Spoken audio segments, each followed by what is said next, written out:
आपका दोस्त आशु और आप मुझे देख रहे हैं मेरे YouTube चैनल जिसका नाम है क्रिएटिव लैब्स।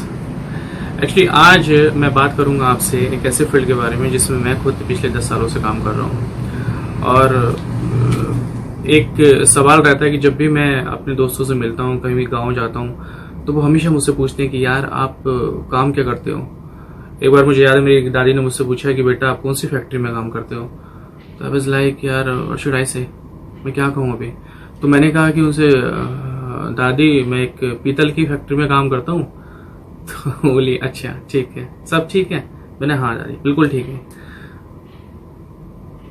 तो अब जब मैंने अपना YouTube चैनल बना लिया तो मैंने सोचा यार क्यों ना एक सोशल मीडियम के माध्यम से लोगों से जोड़ा जाए और क्यों ना उस चीज के बारे में बताया जाए जिसमें मैं काम कर रहा हूँ, जो लोग जिसके बारे में जानना चाहते हैं, क्यूरियोसिटी है। तो चलिए स्टार्ट करते हैं आज का वीडियो। तो मैं अपने बारे में बता दूं थोड़ा सा। ये मेरी पहली वीडियो है, मेरा फर्स्ट ब्लॉग है एविएशन के बारे में, क्योंकि जितना मैंने सीखा है पिछले 10 सालों में उतना शायद मैं आप तक पहुंचाने की कोशिश करूंगा। मैं वीडियो इस टॉपिक्स पे एविएशन के बारे में हमेशा बनाता रहूंगा आगे भी चल के। सबसे पहले तो मैं कुछ अपने पास लिखता नहीं हूँ, मुझे स्क्रिप्ट मेरे पास कोई नहीं होती है। मुझे जो समझ में आता है, जो मेरी माइंड में चीजें आती हैं, जो मेरा थॉट होता है प्रोसेस, मैं उसी को लेकर के ये कंटिन्यूस अपनी बातें बोलता रहता हूँ। मैं कोशिश करूंगा शायद कि ये सब चीजें मैं एक सूचीबद्ध करके आप सबके सामने ला सकूं, पर कोई नहीं, आज ट्राई करते हैं उसके बिना, देखते हैं कि क्या ये सही हो पाएगा। अगर एविएशन के बारे में बात करें तो ये फील्ड इतना बड़ा है कि घंटों बीत जाएंगे हम बात करते करते। पर लोगों के मन में जो सवाल रहता है, क्योंकि मुझे याद है जब मैं छोटा था तो जब मेरे छत के ऊपर से वो हवाई जहाज निकल के जाता था तो मैं उसके पीछे भागता था। अरे यार चील गाड़ी आ गई, चील गाड़ी आ गई, मैं उसके पीछे भागता था अपनी गलियों में। आप सबने भी शायद ऐसा किया होगा जहां तक मैं समझता हूँ चीज के बारे में। तो अभी भी जब लोगों से पूछते हैं कि आप क्या काम करते हो, तो मैं कहता हूँ कि मैं ग्राउंड स्टाफ में काम करता हूँ। तो उन्हें थोड़ा सा बताता हूँ, वो समझ नहीं पाते कि होता क्या है। इसी वजह से मैं इस चैनल पे इन वीडियोस को लेकर के आया हूँ कि शायद लोगों तक सही जानकारी पहुंच पाए। कोई बहुत बड़ी बात नहीं है, कोई तीर नहीं मारना है, कोई साइंटिफिक चीजें नहीं है इसके पीछे, कोई हवा नहीं है, प्लीज अपने दिमाग से निकाल दीजिए। इतना तो आप समझ सकते हैं कि जैसे ट्रक को चलाने के लिए एक चालक होता है, वैसे हवाई जहाज को उड़ाने के लिए एक पायलट होता है। उस हवाई जहाज के अंदर क्योंकि वो लंबी दूरी पे जाते हैं तो पैसेंजर की सर्विस करने के लिए, फैसिलिटेट करने के लिए उसमें कुछ कैबिन क्रू भी होती हैं। ओके, तो पायलट और कैबिन क्रू को छोड़ के जो लोग जमीन पे काम करते हैं, चाहे वो किसी भी डिपार्टमेंट में हो, बहुत सारे डिपार्टमेंट एयरपोर्ट पे काम करते हैं, कहीं ना कहीं वो रिलेट करते हैं ग्राउंड स्टाफ से। सिंपल सी मोटी सी बात है, ग्राउंड पे काम करने वाले स्टाफ को उनका काम अलग हो सकता है, उनकी डेफिनेशन अलग हो सकती है, उनकी सैलरीज अलग होती हैं, उनका कार्य प्रणाली पूरी तरीके से सिस्टम अलग हो सकता है, बट वो कहीं ना कहीं ग्राउंड स्टाफ से ही कनेक्टेड रहते हैं।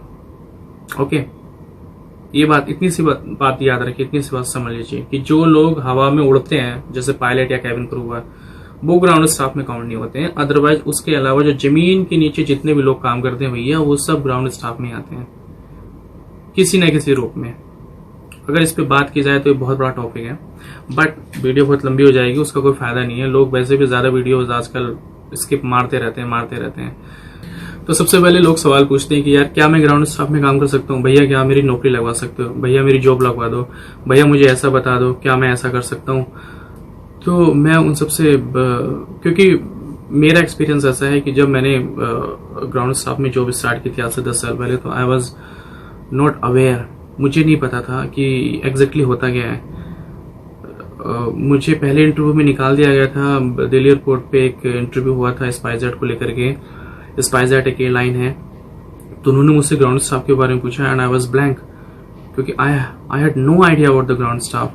तो ऐसे लोगों के साथ, लोगों की उसमें गलती नहीं है, जिस फील्ड के बारे में आपको कुछ पता ही नहीं है तो उसके बारे में। लेकिन आज के डेट में तो इतनी सारी चीजें माध्यम हो गई हैं, सोशल नेटवर्क हो गया है, यूट्यूब हो गया है, गूगल हो गया है, तो आप सब कर सकते हैं। फिर भी लोगों को समझ में नहीं आता है। तो मैं उसी में सिंपल सी भाषा में समझाने की कोशिश करूंगा इस फील्ड के बारे में कि एग्जैक्टली होता क्या है। तो जो लोग ये पूछते हैं कि क्या मैं ग्राउंड स्टाफ ज्वाइन कर सकता हूँ, तो हाँ जी बिल्कुल। अरे आप क्या नहीं कर सकते, आप कुछ भी कर सकते हो। अरे यूपी और बिहार वाले भैया कुछ भी कर सकते हैं, जमीन में खोद के गड्ढा पानी निकाल सकते हैं वो लोग, तो ये नहीं कर सकते। बड़ा सिंपल सा है, बहुत सिंपल है। आप अपने दिमाग से बिल्कुल ये चीज निकाल दीजिए कि मैं ये काम नहीं कर सकता हूँ, तो आप भी बिल्कुल ग्राउंड स्टाफ ज्वाइन कर सकते हैं। किस तरह कर सकते हैं, कैसे कर सकते हैं, कहाँ इंटरव्यू देना है, कब इंटरव्यू देना है।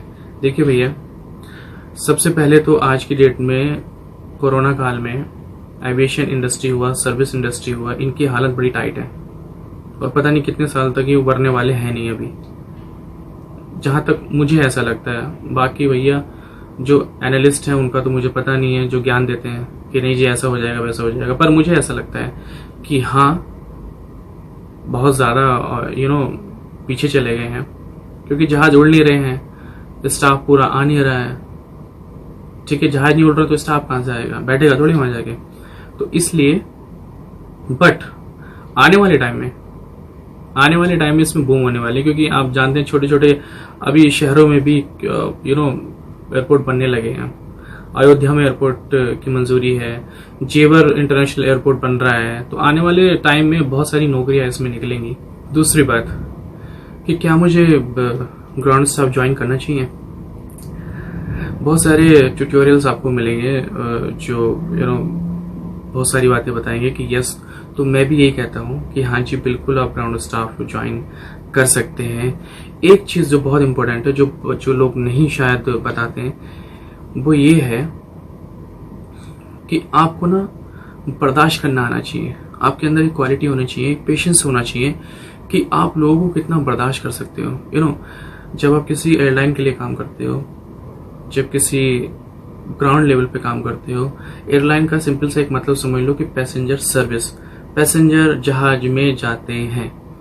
अब किसी पैसेंजर को, सपोज मैं एक पैसेंजर हूं, मैं एक यात्री हूं जो आपके जहाज से जा रहा हूं और मुझे कोई प्रॉब्लम है, आपका जहाज जा नहीं रहा है, किसी वजह से उसका कुछ खराब हो गया, टेक्निकल पार्ट खराब हो गया है और वो जहाज आपका जा नहीं पा रहा है, किसी को इमरजेंसी, किसी की मीटिंग है, किसी के शादी है, किसी की रोका है, किसी का हनीमून है और वो सब मिट्टी में मिल गया है, तो आप समझ लो वो पैसेंजर आपका क्या हाल करेगा।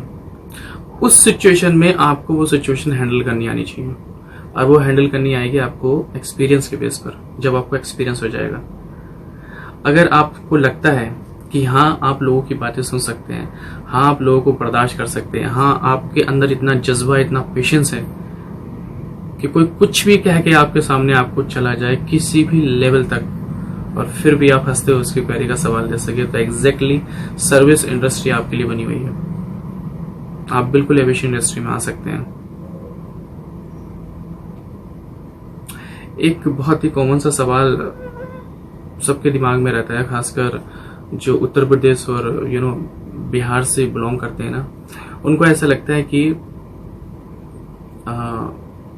क्या हिंदी बोलने वाले लोग एयरपोर्ट ज्वाइन नहीं कर सकते हैं। Of course, me as a Hindi lover person, मेरी जो मातृभाषा वो हिंदी है, मैं उस पर प्राउड करता हूँ। हम सबकी मातृभाषा हिंदी है।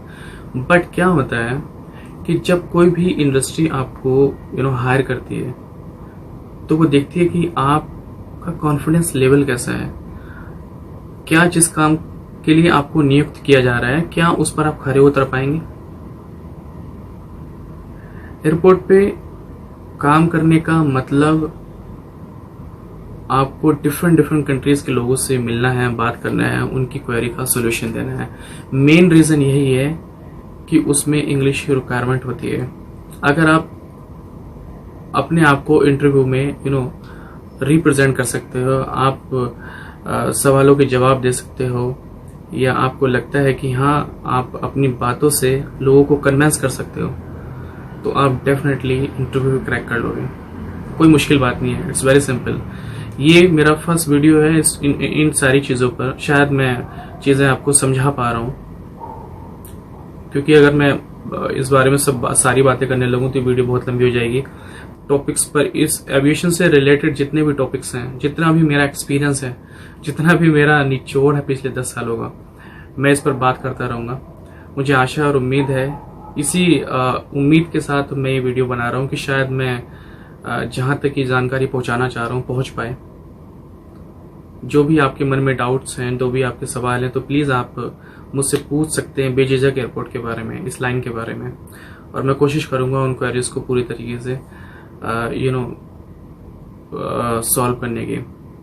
मैं हमेशा सोचता हूँ कि अगर आपके पास कुछ नॉलेज है तो यार बांटनी चाहिए किसी फील्ड के बारे में। मेरा कुछ नहीं जाएगा, मैं केवल आप लोगों को नॉलेज देना चाहता हूँ। मैं समझता हूँ कि अगर आपके पास तक सही चीजें पहुंच जाएं तो आपके अंदर जो एक आप सोचते हैं कि यार मैं ये नहीं कर पा रहा हूँ, मुझे नहीं कर पाऊंगा मैं, तो प्लीज उन सब चीजों से आप निकल पाएंगे। सही जानकारी हमेशा रखिए, बड़ी जरूरी है। आधी और अधूरी जानकारी हमेशा नुकसानदेह रहती है। आई होप कि आपको मेरी वीडियो पसंद आई होगी। अगर पसंद आई हो तो प्लीज मुझे लाइक, कमेंट्स और शेयर करके जरूर बताएं।